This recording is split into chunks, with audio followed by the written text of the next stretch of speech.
today we're going to bring on a box of sandpaper with different kinds of grits levels. It's from 150, 240, 320, 400, and 600.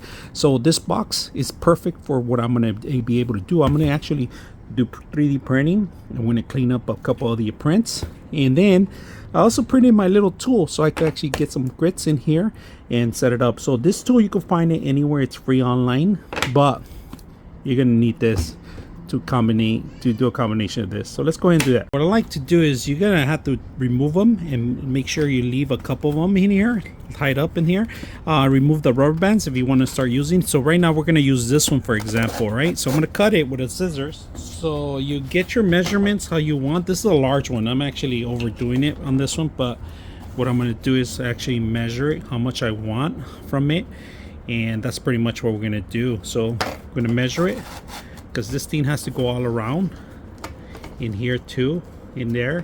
So get a little piece like that, cut it, leave the next one out a little bit out, put it one way, here's one way, here's the other way, and then we're going to put this tool here that I have here, put it in there, lock it in place.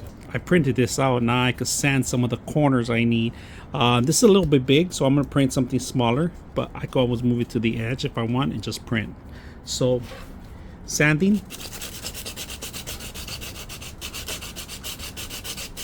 it's an ease. Look at that.